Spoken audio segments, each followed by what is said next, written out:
по Еленовке что-то прилетело у вас? Это все они сами казарму. Там было 200 человек. This is the interception of a telephone conversation between two fighters of the so-called Donetsk People's Republic Army. The audio recording was published by the Security Service of Ukraine on the day when the terrorist attack took place in the occupied Olenivka Donetsk region. According to one of the interlocutors, the prisoners of war were transferred to these quarters a few days before the explosion, and on the night of their death, according to the intercept, they did not hear the sound of incoming missiles. Before the explosions, only automatic bursts were heard.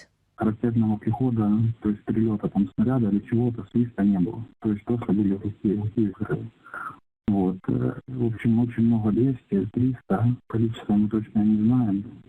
Ну, в общем, это все построено. The Institute for the Study of War claims that the damage from the fire does not look like a HIMARS missile strike. Judging by the photo and video evidence, the epicenter of the explosion was inside the building, experts say. It is noteworthy that not a single building nearby was damaged except for the barracks with prisoners of war, and the Ukrainian General Staff does not confirm the work of the missile troops that day in the direction of Olenivka. The killing of prisoners of war is the work of the Russian military, the Ukrainian side insists. Thus, the Russian invaders pursued their criminal goals to accuse Ukraine of committing war crimes, as well as to hide the torture of prisoners and executions on the orders of the occupation administration and the command of the Russian armed forces in the temporarily occupied territory of the Donetsk region, from the message of the General Staff of the Armed Forces of Ukraine on Facebook. Official Kyiv already has several versions of what happened. However, experts do not doubt that the tragedy has a Russian trace. What difference does it make who exactly the terrorists are? Wagner private military company or the Russian army? Russia is a terrorist state. What difference does it make which terrorists committed this act? You need an investigation. You need proof. But there are such things as reputation and interest. Does anyone have an interest in committing such a crime? And of course everyone points to Russia, and we know about the reputation of this terrorist country, what they are doing, how they are bombing Ukraine, killing children here, civilians, destroying infrastructure and so on, and in general to unleash such a full-scale war. Therefore, of course, there is small confidence that Russia did it.